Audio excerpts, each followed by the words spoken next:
flying today to Miami, Be'ezer Hashem, but I'm coming back on Sunday, so Monday we'll learn. Monday's the Chetainas Esther. The question is if it should be the same time Monday. Earlier or later? Later. Saying it's a fast day, so maybe everybody goes to work, right? No.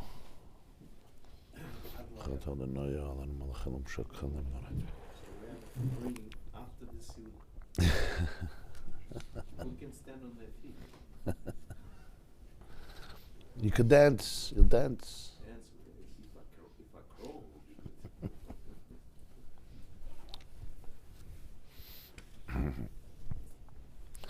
I don't know what's the... Huh?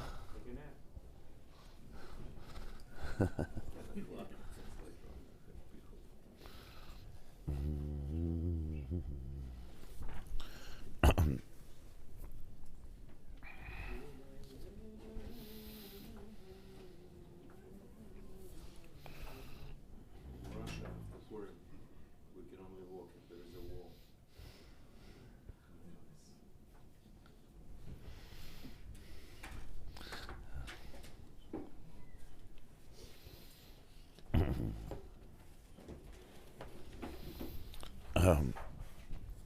I didn't know what the alternative is. I mean, you could do the night before, but it's a psa. Huh? It would be?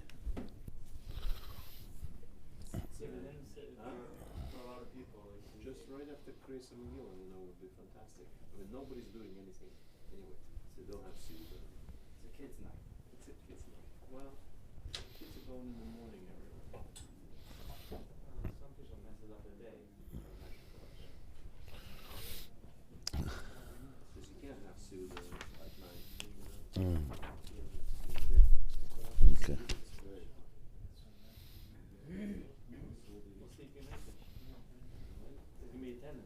wanted to make it, but then I have to alternate my plans. You must be at there. Pay class if you don't come. You have to pay class. He didn't grow up with this. This is... It's not my language.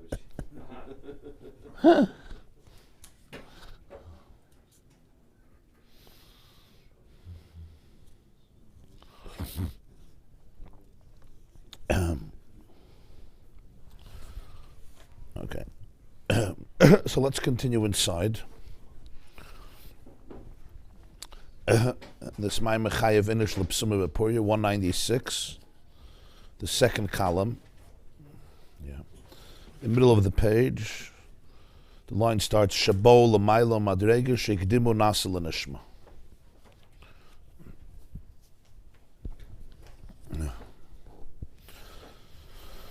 So we learned in yesterday's shir the concept of Hagdamas Nasa L'Nishma, that Matan Torah came through the introduction of Galus Mitzrayim, which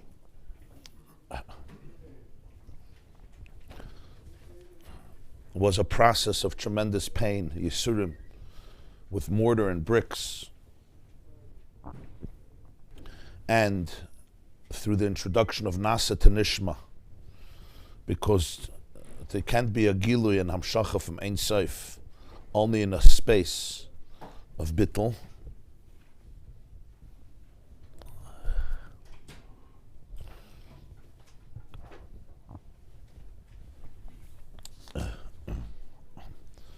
In a space of full alignment, where there's no separateness, there's literally no separation. And that's how he explains what Nasa before Nishma means.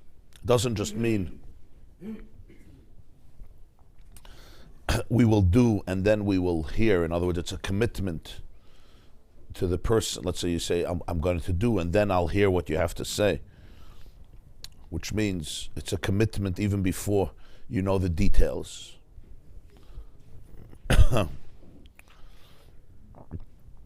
That's of course true, but it means even a deeper union, that Hakdamas Nasa L'Nishma is the bittul that the person is mavatal his ratzon, completely. Ki'ilu ein lo ratzon b'fnei atzmai.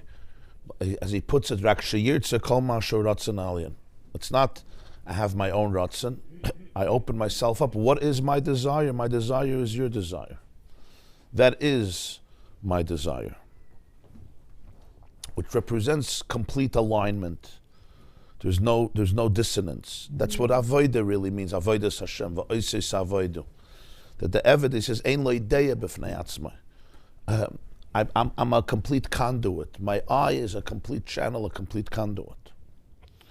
And a classic example for this would be, and a very good example would be, the limbs of the body relative to the brain.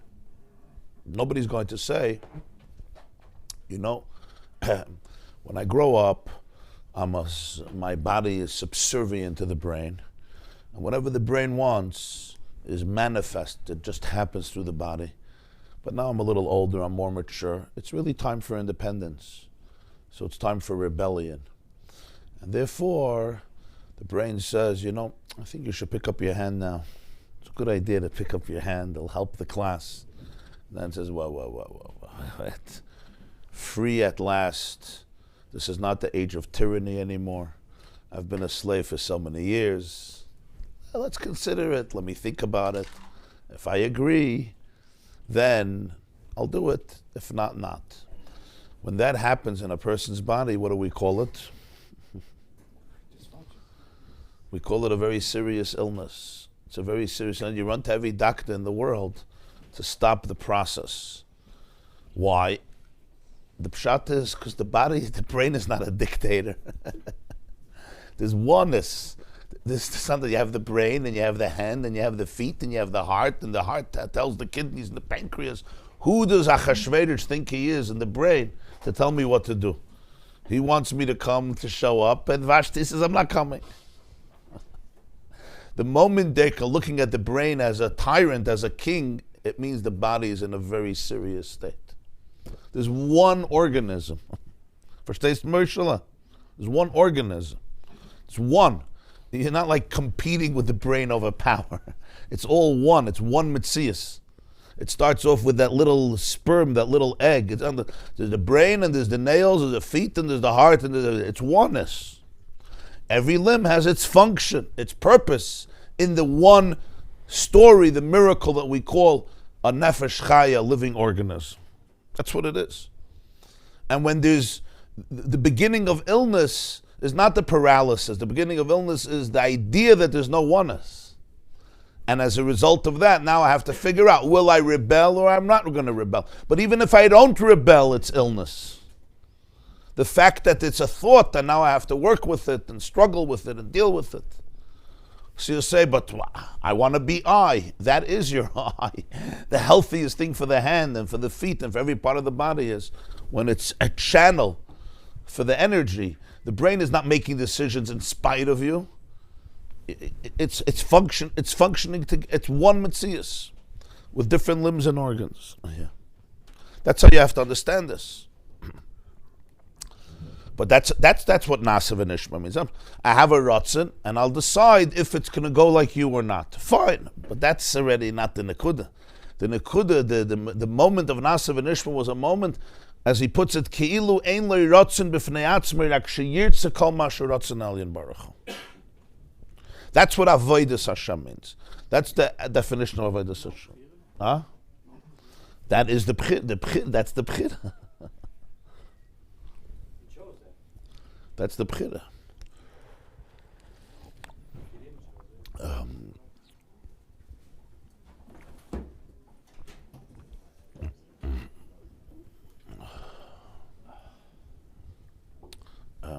It's like the story, the Maggid was once, somebody visited the Maggid and asked him how you deal, the Mishnah says in Brachas. Some of you are learning it now, Daf Nun Daled, I think it is. Was ist heintige Daf? Okay, part text tzedek. Chayev Adam levarach al hara kashem shemavarach al ha'tova. And the Gemara explains on Daf Samach, to keep it more contemporary, lekibluni b'simcha. So somebody asked the Maggid, how could this be that you should be mekabel, enjoy everything that happens? So he said you should go to the Bzusha of Anapoli. So he went to the Bzusha for a few days, Reb Zusha asked him at the end, why are you here? So he said, the Maggid sent me to you to learn how to be happy despite misfortune. So he says, you must have misheard the name. I never had a bad day in my life. So what's the pshat? The pshat is, his life, the definition of his life was a conduit for God's will. There was no other definition. If that's the definition, his relationship was also always perfect. How it's being manifested, one day it's manifested like this, one day it's manifested like this. Yeah. But that's a very profound state of oneness. It's a very profound state. And he says that was Hakdamas Nasa l'Nishma. The Nasa is this bittul that allows then the Nishma. What's the Nishma? The Nishma is that they could hear the Ein Sof. Nasa allows for the Nishma because Nasa is the complete oneness with the Ratzon Hashem. And then there could be Nishma, I can actually hear you. I could be a Keli for Ein Sof because without this, I can't hear it because the eye blocks. It's a separate Metzias. How can they but reach this state after Mitzrayim, which was a state of katnus and smallness? I mean, this is an extraordinary moment, as he calls it, bittul gadol kaza. He says, this was the kaf aleim har kegigis. The kaf aleim har kegigis, that he put the mountain over their head, he says, what's the concept of it? It's yeminei techapkeni. It's a full embrace, the tremendous explosion and revelation of divine love of the Jewish people, Ahavti Eschem Amar Hashem, a love that embraced them from every side. It encompassed them fully, even their back, their achirayim, like a full hug, a full embrace. When you embrace somebody, even their back, you don't let the person go away from you. I'm forcing you to be with me and look at me and be with me in a relationship face to face. I don't even let you turn away. It's not just you're going to be in my hug. I don't even let you turn away. What does this mean? This means there's a type of love that forces you into relationship. Of course, forces quote unquote. I can't resist. Even if I want, I can't go away. It's too good. It's too delicious. It's too special. When I could feel that level of ahava, level of love. In other words, this love triggered the same type of love in the neshamas of the Jewish people. And that's what allowed them to this moment of Ratzon, of Nasav and Ishma. That's what allowed, because you can't have this type of bittul if there's no infinite love. The Hesed Isaac, if you're not feeling the infinite love, you're not going to be able to have this bittul. You're going to rebel against it inside. This is not a fake thing. I have no Ratzon, only your Ratzon. I'm forcing you to say that too, you know. If you're forcing me to say it, so of course you have this can't be forced. Because if I'm forcing you to say it, then of course it's not that. Not only do you have another Ratzon, you'll be haunted by the other Ratzon. You get it? This can only come from a very deep, it's like forcing your hand to be one with the brain. That's the deepest illness. It's like okay, you have no Ratzon, by the way. What does this mean? Of course, it's a very serious situation, biologically, right? You're forcing your body because you don't have another Ratzon. In a way, it's even worse, because your whole inside is like, no, I'm everything besides that. That itself is forced. So this must be a response to a tremendous amount of love, and then you could say Nasav and Ishma. That's the Kaf Aleim Har Kegigos. The love was so powerful that they responded, of course, this is who I am. This is who I want to be. This is my real Metzias.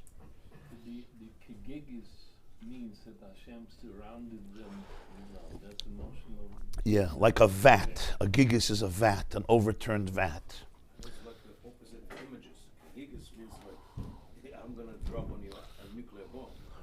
And a hug is like, I'm going to love you eternally. So in my head was always the opposite image, not of hugging, but of Right.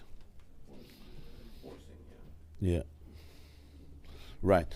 And that's what real forcing means. You know, there's real forcing, this forcing that we call forcing. You know, I coerce you, I pressure you with an incentive. Either you're going to get punished, or even a reward. A reward is also an external force, right? If you show up an hour earlier, you're going to get a bonus. You're going to get, which is also forcing. It's a nice forcing. It's called a schar. It's a prize, but it's still external from you. Yeah, it's a form of sheicher. It's a form of bribery. Sometimes it's a very good thing. I mean, it's called bonuses at work. Yeah, bonuses at work. The gustam all the employees bonuses. Once in a while. Okay, we get a bonus, but that's all external. The idea of kaffa is. It was a real forcing.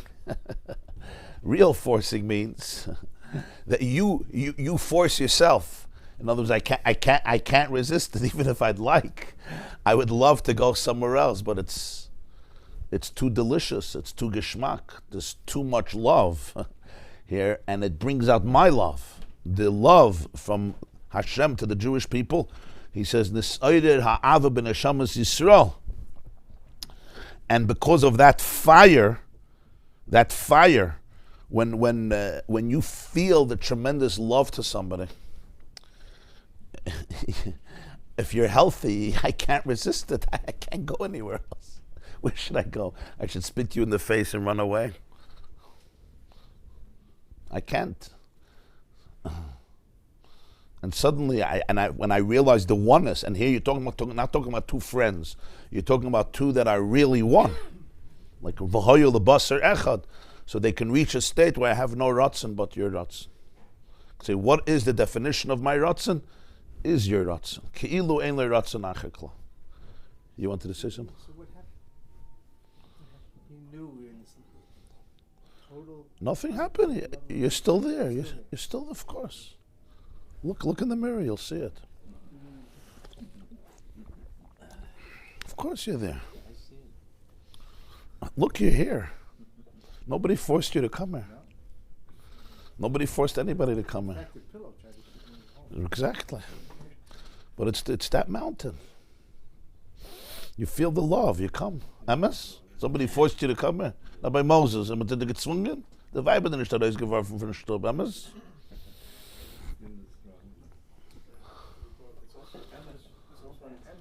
That's what it means, the emes of it. The love is the emes.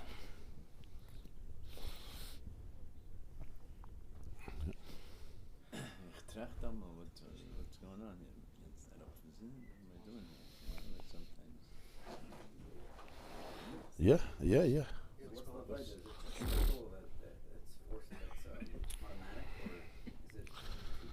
Well, it's to open yourself up to this. I was once walking Shabbos morning. It's quite a few years ago, and I met a Jew. His name is Rabbi Posner. He lives in Borough Park, or at least then he lived in Borough Park. Today's Mistam in his high 80s or 90s. Larichas Yamim V'Shanim Tovos. I think it was after davening. I was walking home, or he was walking. We just met. We met on Brooklyn Avenue. I still remember where we met. So I said, "No, good Shabbos. Rabbi tell me a story." So he told me a very, very deep experience that he had. And yesterday, as we were learning this, it came into my head. His father was a Jew from Russia, Reb Shalom Posner.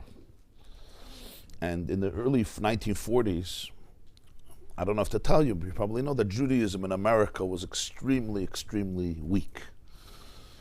Today is a whole different world. There were mamish maybe 3 or 4 yeshivas in the whole United States. A few day schools, a few mamish. Every kid went to public school, which is why there was so much mass assimilation. You wanted to become part of the melting pot. And even though the father and the Zayda were Rabbonim and Choshev Jews, but it was almost impossible to resist. It was Kaf Aleim Har Kegigas in the opposite sense. And it wasn't the pressure, it was just the secular embrace of the United States was so powerful. And there were a few Jews with beards. I mean, my mother told me when she dated my father in the 1950s, this is the 1950s, they would walk in Manhattan and people would point because he had a beard. Yeah, even among, they had a few Chassidish Rebbes and Rosh Hashivas, but it was so uncommon in every area. The previous Lubavitcher Rebbe, the Rebbe Rayatz, who passed away in 1950, Yud Shvat, He, when he came here, he escaped Warsaw. So the first words he said when he came off the boat was actually Tes Oder, Tov Shin, March 1940. He said, America is nicht anders. America shall not be different. America is not different. The same God who's in Russia and Poland and Europe is in America. And he was paralyzed. He was sick. It was words to say when he came off the boat in the pier in Manhattan. What year did he come? 1940. And he lived here for 10 years. He passed away. And then the Rebbe, his son-in-law, succeeded him. His name was Rabbi Yosef Yitzchak. And I'm privileged to carry his name. YY is Yosef Yitzchak. So what he did was, he started to create day schools, yeshiva day schools across America. Some of them still exist. He created in Springfield and in Worcester and in Bridgeport and in Pittsburgh. Yeah, created.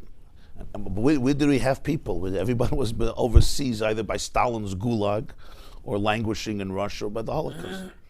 But there were young American Bachrim that came to learn, and he would send them for a year, 6 months, to build a yeshiva and try to, 10 kids, 20 kids, to create some infrastructure of chinuch. So Leibel Posner tells me that one day, the Rebbe Rayatz, the previous Rebbe, calls him in with his brother. He had a brother, Zalman, who later became a rabbi in Nashville, built a big school over there, Akiva, for many years. He called them in, and he tells them both, he was like bar mitzvah, a little older than bar mitzvah, 14, he says, I want you to open up a yeshiva in Chicago. Chicago was a huge community then, still a huge community. I want you to open up a yeshiva in Chicago. You'll go in and the secretary will give you train tickets and you go to Chicago, and he gave them a date when to go and open up a yeshiva. And the Leibel says that the Rebbe Rayatz had eyes like the picture, he had piercing eyes like a Malach Elikim. He looks him in the eyes and says, Ich habe euch nicht gefragt für ihr. I didn't ask you first. Then he said these words, he tells me, he says, the Rebbe said these words. Weil ich rechne euch wie ein Ewer von meine Evarim. Und bei ein Ewer fragt man nicht. I see you as a limb of my limbs, and you don't consult a limb. And he started to cry, Leibel. And he said, and that was the most precious thing I ever heard in my life. And I don't have to hear anything besides that. And he was crying as he said it. And he says, what a schus to be able to hear such words. That's the end of the story. Now I was thinking to myself, he was then already probably a Jew as a couple of years. He was probably around 80 years old, a little older. Yeah. I can hear, and you'll forgive me for ruining this, I don't want to be a party pooper, right? Somebody else can hear the same story, and what do they hear? The ultimate abuse. It's like, real? My lib? Excusez-moi? Excusez-moi? There's names in English for this. It's called a cult. It's called brainwashing. It's called oppression. He's crying from simcha. He says, what a schus. I never had to hear anything else in my life. It was the greatest thing I heard. What's the difference? For him, it was the fact, if the Rebbe would ask me, I said, if the Rebbe would ask you, he says, that would be insulting. That would be insulting. In other words, he has to ask me because we're separate. Maybe I'll agree. Even if I agree, it would be insulting. What a merit that he didn't have to ask me. He didn't feel he has to ask me because he considers me an Aver. But there has to be one condition for this. If he wouldn't feel that the Rebbe loves him with all his heart and soul and would have Mesiras Nefesh for him, it wouldn't work. That's the difference. If there's an agenda here, and you're like my extension, then there would be terrible resentful. The question is, if you rebel or you don't rebel. That's already choices people make. What's the condition here? The condition is you go back to the brain. Why does the hand celebrate the fact that it doesn't have a metzias outside of the brain? Only one reason. Because the brain thinks about it 24 hours a day.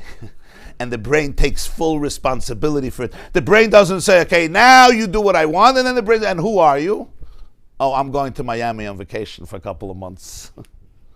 The moment the hand feels that the brain is not there for it 24 hours a day, 7 days a week, the whole brain is dedicated to the body, this won't work. That's why it's called, a real Rebbe is 3 words, Roish B'nai Yisrael. What's a head? What's a brain? A brain doesn't say, oh, you're a toe, I'm not interested in you, you're too small for me. The moment your brain does that, it's not a brain. A brain is every part of the body belongs to it, and it thinks about it, takes full responsibility, and there's no part of the body that's excluded. If that's who you are, if that's who the brain is, then we're one. I'm in. But without that inner experience of Avarabba, of Kafalei Markigigas, and I was fascinated what other people would call the ultimate manipulation, he saw as the greatest merit in his life. And this is decades later, an Alta Yid, he's sobbing Shabbos morning from Simcha, so emotional he was. And then I was Teufus, Kaf Aleim Harkegigas, the Maimer. If you would consult me, I would feel this is not a good situation. Insult me, you insult me. You consult me, you insult me. But this can't happen without an Ava. Without that, it's not real. It's not, I could dread Zechayin from today till tomorrow. But it has to be organic. That's the word, organic. You know what I mean? If you don't feel the man has your back, literally, pun intended, your back, face and back, this can't happen. It's just so important because you can't make this, you can't create this as a fake reality. You can only be mavatal yourself to Ein Sof because you are part of it, or somebody who is a conduit for Ein Sof. Like we learned about Moshe Rabbeinu in the Maimah of Bashalach, Vayaminu B'Hashem B'Moshe Avda. If there's any agenda here, I'm building my army, and I have a 14-year-old kid, I'll send him to Chicago. If you feel that, right, even subconsciously, it's already something else. You have to make a decision. Okay, maybe it's good for you to go to Chicago. Ich weiß nicht. Ban Ever fragt man nicht. Ban Ever fragt man nicht. But you got to have you got to have your skin in the game. The brain can't say, today you're my Ever, tomorrow go jump off the lake, find yourself another brain. Medafende nicht. The kehillah is big enough without you. Medafende nicht. Imagine the brain turns to the hand and says, the kehillah is big enough without you. Go amputate yourself. Then you're not a brain. Then you're a CEO who's corrupt. We don't need you anymore. As long as you serve my purpose. The brain has his skin in the game. He's there. He's fully present. Der Bazil, bist Teufels der Indien? Ta mevin, Masha Kora? You're telling me die, huh? Could you have been frightened at the same time? Could you have been frightened at the same time? Going to Chicago? Well, it's scary, yeah. You're 14 years old, you got to go to a new city and this, but...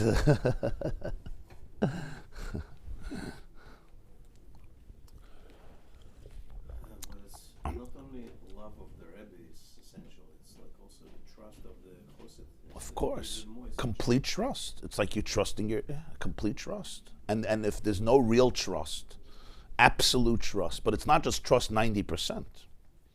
If it's trust 90%, it's a different thing. And you see it in marriage is also an example. How deep the trust is, how deep the alignment is.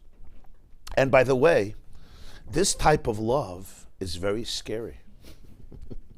And that's what Yiras Hashem really means. What does Yiras Hashem really mean?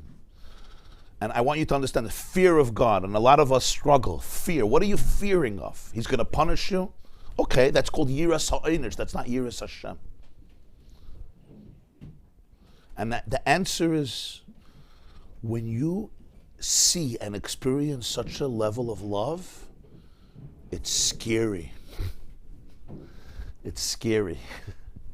It's like, you love me so much? OMG. Oh my God. This is scary. Like, could you not love me so much? Huh? It's mechayev. It's too scary.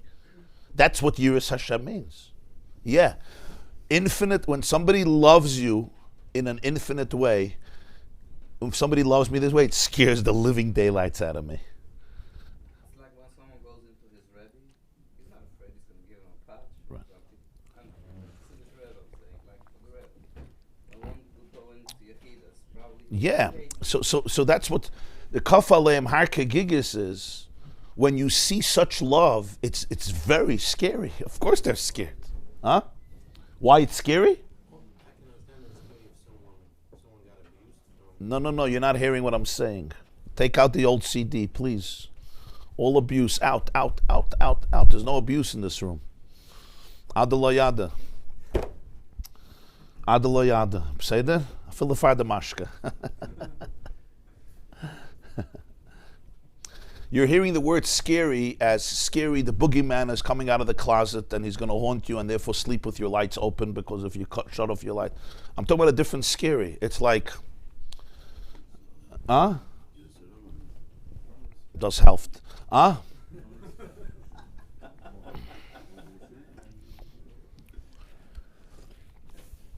Ich mein, für dir öfter, aber für die andere, das ist noch ein Wort.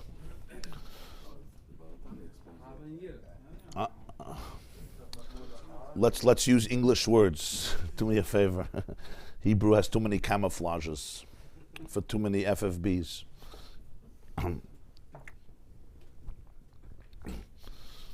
when if you know how much your wife loves you and you're open to it, it's scary. What should I tell you? If I can doubt the love, if I could say today you don't really like me, it's easier. When you're in such a powerful relationship, it's very scary in the sense of, I'm scared to betray it. It's too special. It's too meaningful. It's too inspiring. It's too powerful. It means too much. I'm afraid to betray such a friendship. When you have somebody who's crazy about you 24 hours a day, and even if you're trying to turn away, they will not stop loving you, what does that do? I become afraid to betray such a relationship. It's too delicious. It's too beautiful. That's the era. How can you ruin such a relationship? If somebody's going on a business trip, yeah, they have a possibility to sin. Why don't they sin? So somebody says, well, their wife might find out and they'll be punished. And what if she never finds out? No, she always finds out. She'll check the phone. When he's sleeping, she'll break the code and check it. And what if you're good at these things? Yeah? Punishment is a very small idea here. It's not that. It's too of a beautiful relationship to betray in 5 minutes of temptation. It's too good. It's too special. This is only if there's a good relationship. It's too special. Yes, I'm afraid of ruining such a relationship. What? Yeah, but sometimes a person is a person. Yeah. You have a best friend for 30 years. He's done everything. Yeah? And then there's a conversation of gossip about him. And there's a juicy conversation. I don't want to, it's too of a beautiful relationship to ruin through some slander and superficial conversation. I'm not going to join the conversation. Sorry. It's too good. It's too good to be true. But for my level, it could be ruined. For my relationship, it could be ruined. That's what yira means. When such a mountain is over my head, when there's so much love that's invested in me, it's scary that you could love me this way. That's the word. You hear what I'm telling you? It's scary that you could love me this way. And many of us don't believe it's true to be true because it's too scary. If my philosophy, now listen to me very good, well, if my philosophy subconsciously is that I'm a nothing, that I'm a shmata, yeah, I can't believe that you love me this way. It must be a mistake. You got the wrong address. And it's very scary because I sometimes have to change my whole paradigm. My whole paradigm is that deep down I'm a zero. It's very scary for me to change that philosophy. If I believe I'm a zero, I could believe you're loving me with an agenda. That, yeah, there's an agenda, you're going to manipulate me, or you're just a nice guy, or you don't really know me. But to really believe that you love me like he's describing here, it's too scary. I got to change every CD in my brain for 43 years. That's very scary. Scary to do that. I got to change everything. I like to go back to default mode. Default mode is, there's an agenda. What's the next agenda? Oh, you want my money. Baruch Hashem. And then I'm good. You want my money? I'll give you a little check. Let's move on. You want this type of love? Whoa. This is too big. And that's what's that's yira. That's awe-inspiring. You get it? Das ist kafalem harkegigas. Only this can create a situation of nasav and nishma where I say, I have no other ratzon. That's why I said yesterday, without avas olam aftanu and haboicher ba'ami Yisrael ba'av and another 5 times in between, the Shema Yisrael Hashem Elokeinu Hashem Echad via hafta can't be there. That's why the Chachamim made this bracha right before it. They could have made other brachas. They made this blessing because internally that's the preparation to be able to say Hashem Elokeinu Hashem Echad, which means oneness. Via haftas Hashem Elokech. The exercise of yesterday, try to do today as well. You could do it for 30 seconds.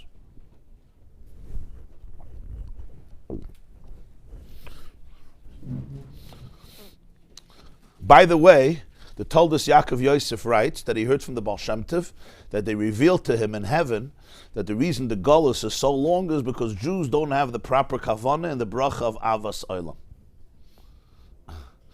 And I was at the Siyum Hashas in MetLife, so Reb Oren Reich spoke there. He's a son-in-law of Reb Shneur Kotler, he's Rosh Hashiva in Lakewood. You know Reb Oren Reich? So he spoke there, and he said over this Toldos Yaakov Yosef from the Baal Shem Tov. He's an Einikol of the Vilna Gaon, but he said over at MetLife this word from the Toldos Yaakov Yosef. He was speaking about Avas Olam, and as he was speaking, I was thinking, it would be good to say over the word from the Toldos Yaakov Yosef from the Baal Shem Tov, and then he said it.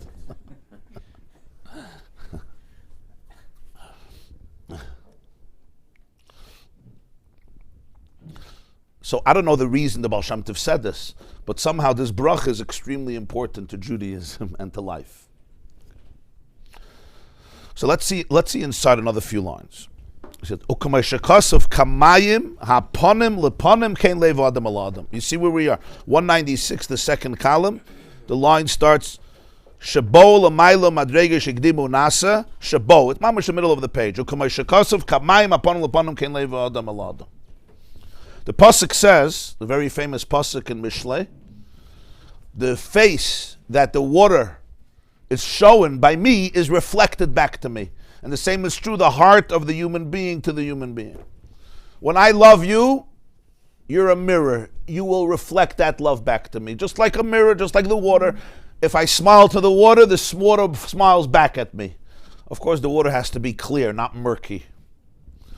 Which means if a person is traumatized, I could show you all the love in the world, but you're too murky to show it back to me because you're traumatized.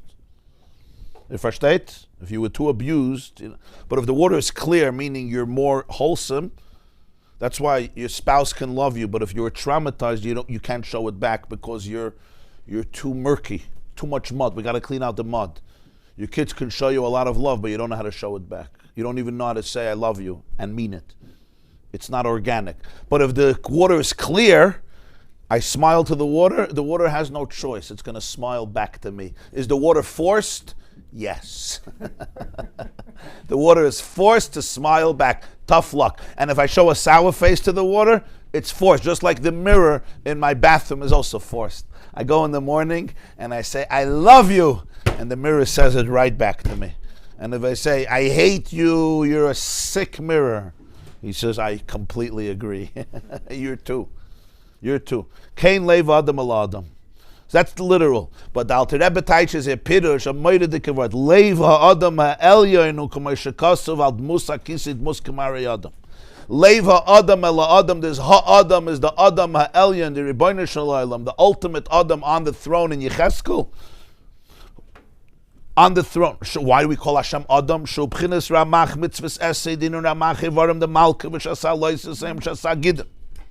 Because the Rebbeinu Shalom Kavayachal consists of 248 mitzvahs essay, which are the limbs of the king, and 365 loises, which are like the 365 sinews. In other words, when we say there's Adam Ha'elyon, Yecheskel said, I saw Adam Ha'elyon. What does God look like? What God looks like is the Ramach mitzvahs essay and the Shasa mitzvahs loises.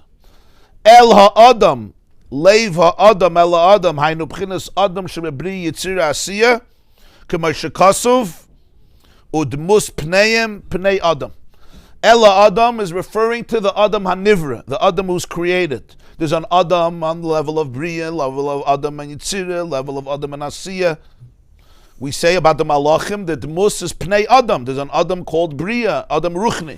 Hinehu kamayim aponim leponim. Shayidei, dainu shayidei is galus oira avim el maila. Bebchinas ahavti yeschem, aydei zim esoira gam kin avim el mata le maila. Leva Adam al Adam is not just two people. It's the Adam ha'elyon, el ha'adam, to the person down here. That when God shows you that love, ahavti yeschem amen Hashem, when there's an explosion of love, what happens?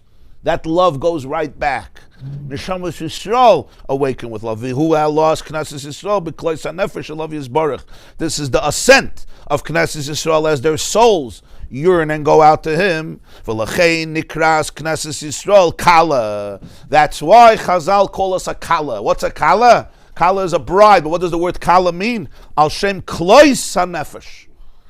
That's what a kala is. A kala is nichsefa kol sanafshi. The soul yearns, it goes out, it melts away in the love. That's what a kala. A real chassan and kala, they have that look in their eyes, that unique affection. That's kala. As the pasuk says, achoisi kala matoivu doidecha miyayin.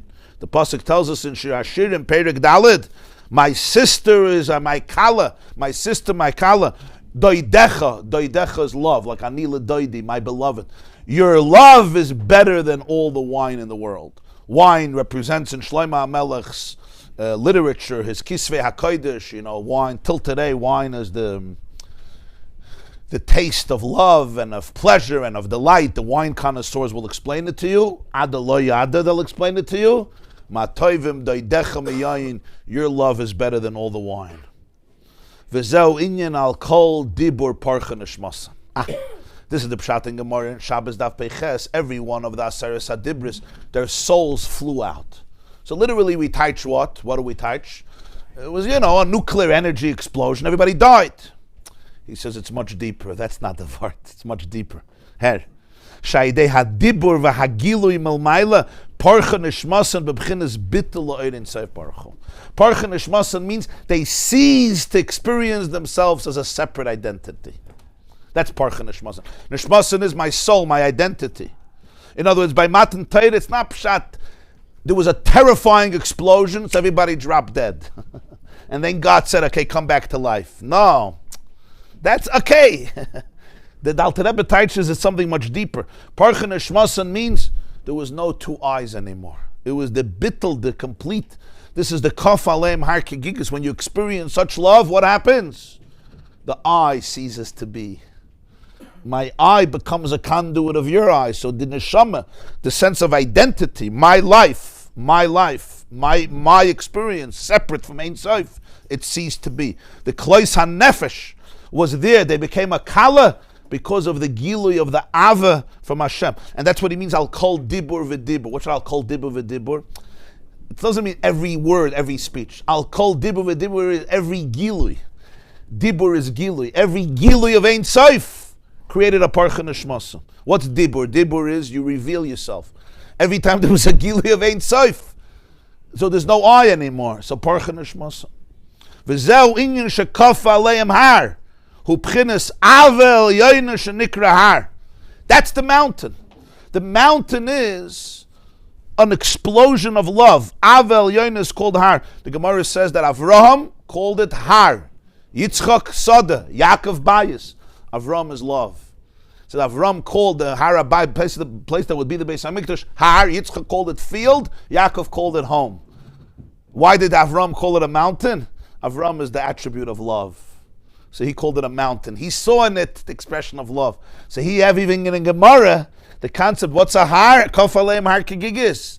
The love was all encompassing. When Avram had to describe the divine energy, it was love. Yitzchak had a different description. Yaakov had a different. Kegigis. Why a vat? Why a vat? They could have said he took the mountain, he put it over their head. They used the word kegigis. You know what a gigis is, yeah? An overturned vat. Shobchines davar hamakif. It's something that encompasses you. Schur kol alman. It's like yemine techabkeni. A gigis is a spherical vat, a round vat, because the point is, it has to encompass you from every side. There's no part of you that I don't love. It's like you turn your back on me, so that they garnished helfen. I am too crazy about you. Sorry. So kegigis literally means encompassing? Yeah. Kegigis. The chibuk was on every side. Schor kol almen. V'zel pirush mashamru razal. That's what he says. In parenthesis, B'zeh yituretz masha'imre mekadosh ami Yisrael aydei chuppah v'kedushin v'hikshu lama shinu asay de lahaktem chuppah l'kedushin. In Sheva Brachas we say he sanctifies his nation al yidei chuppah v'kedushin. What comes first, chuppah or kedushin? In the time of the Gemara, first they did kedushin. 12 months later they did nisuya, which was a chuppah. But in the Sheva Brachas, so today we do kedushin under the chuppah. It works today. But this bracha was made in the time when Kedushin came before Chuppah. Ela ki ha-chuppah hu b'chinas makif, hu inyan shakafa aleim har kegigis shazo b'chinas es galus ha-makif. What's a chuppah? A chuppah means, before Kedushin, you gotta both feel that you're under the same chuppah. If you don't both feel that you're under the same chuppah, under the makif, there's an energy of love that transcends and encompasses the relationship. Then the Kiddushin is not as powerful. Then the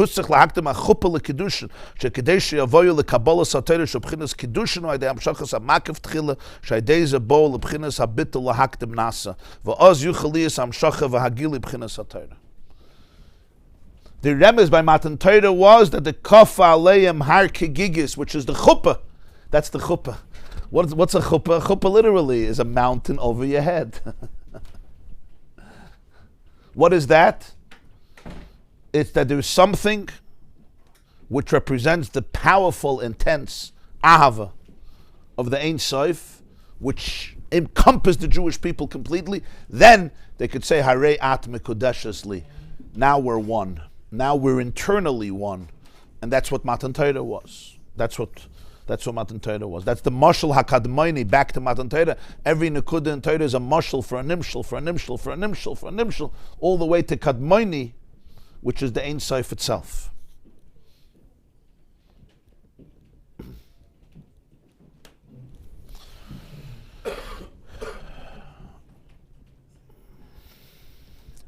Okay. And now the question is, what happened on Purim? This is all the Hakdamah to Purim. This is Matan Torah, what happened on Purim. So that will Be'ezer Hashem learn on Monday. He goes on to explain the union of Purim.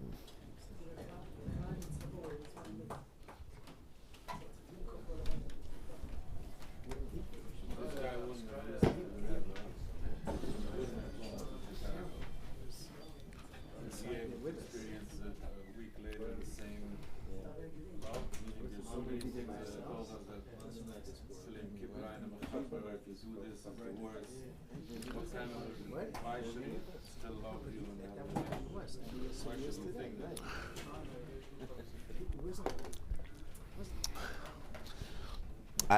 The relationship of the Rebbe, if he wouldn't have listened, the relationship of the Rebbe wouldn't have changed a bit. But he wouldn't be able to, he wouldn't experience it in the same way. Would he have an experience that he's no more, not anymore his Isaac? I think he would have to work harder to get back into that, because he's just not ready for it yet, which is fine.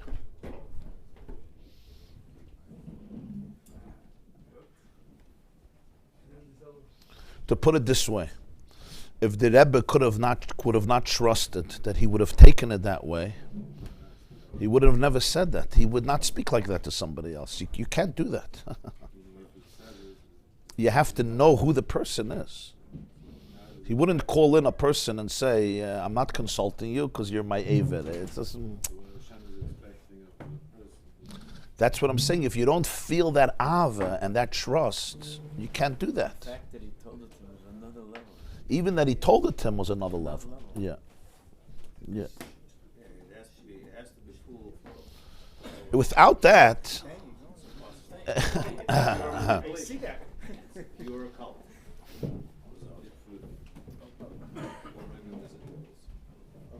lot of Hasidim. they went and they built a nice yeshiva. When the Frierdiker Rebbe came over in 1940, did a lot of Hasidim come on that boat? No, nobody. No. This was the middle of the war. It was a special operation. So there was already. It was an operation that was done by a Nazi. There was a Nazi who was a half a Jew. His father was Jewish. And the State Department had somebody who needed a favor from him. And this was the favor. It was, the Nazis came into Warsaw and they asked for him. So the Jews didn't want to say we yes because it was Nazis. And then somebody found out why they're there and they gave him out and they saved him. He stayed over in Berlin. In Berlin. In middle of the Holocaust. In Berlin, yeah. There's a book a fellow wrote called Rescued by the Reich, a Jewish historian. So when he came to Kronheitz in 1940, there was already Nothing. no Lubavitch, A few from America, mamish a few. You could count them. There were hundreds of Nusach Arishals in America, because a lot from Russia, Jews. There were from the Tzemach Tzedek's times. In Wisconsin and Detroit and Washington, a lot of us, but their kids were all like everybody in America. The kids didn't stay. So you had a lot of that, but these shuls became, a generation later, was all gone. Because there was no education, there was no infrastructure.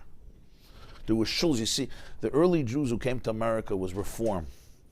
And they invested in community centers, in temples, in charitable organizations, but not in education. So they lost the next generation. They were philanthropists, but they didn't understand about chinuch. So they lost them. They lost a generation. So he came over in 1940. He came through Berlin, and then he took a boat, and he came here. But it was very. He stayed in the Greystone Hotel in Manhattan, and then he went to Lakewood. He considered Lakewood. And then he decided to come to the bustling New York. When did the Rebbe come to America? He was still in Nazi-occupied France. He lived in France, and the Germans took France in 1940, so Paris, and he was escaping from the Nazis. He went to Vichy, and then he was moving away as the Nazis were advancing, and then he went to Nice, France, and then ultimately he got a visa, and he and his wife escaped to Portugal, Lisbon, and from there they took a boat in 1941 in the summer. June 41 he arrived, much later. There was another daughter who was murdered in Treblinka, a son-in-law. The Rebbe had a daughter, Shana. She was she was in Poland. So she was gassed in Treblinka with her husband and their mother. So these two boys, the Posner boys, they were probably born in America? Oh, so their father was a Russian Jew. He learned by the Rashab in Lubavitch, but he came to America in the 20s or 30s. And He went to Israel, I think, and then I think he somehow came these from. boys their father was able to maintain. Yeah, he was a Chassidish Yid. I know him. So they had a shtickle yeshiva, like did they Yeah, Torah Vadas. You had a few yeshivas. YU, Torah Vadas, Yaakov Yosef, Yeshivas Yaakov Yosef. Mamash a few. Because these boys were so young, but yet they were. So Yeah. Their father. I knew their father. He was a soldier. Oh, it was because of their father. What's his name again? Shalom Posner. He built a yeshiva in Pittsburgh and he stayed there his whole life. He had the day school, big day school today. But these were his boys. Yeah. Okay. Oh, it's a spät.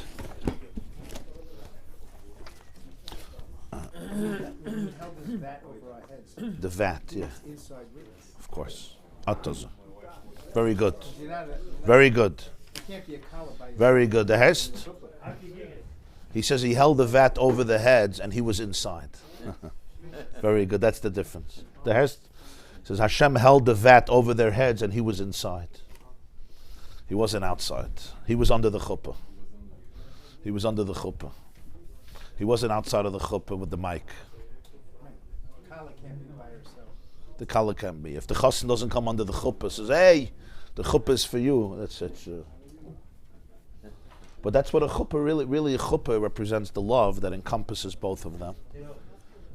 And it's higher than both of them. It's God's love to both of them. And only then can they have Kiddushin. Chuppah v'Kiddushin.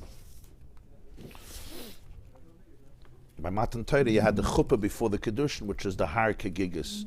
So when Chazal say Mekadesh Am Yisrael the chuppah v'Kiddushin, it's a remez, because Matan Torah, the Kiddushin was not before the chuppah, was after the chuppah, because the chuppah is referring to Kaf Aleim Har Kegigis.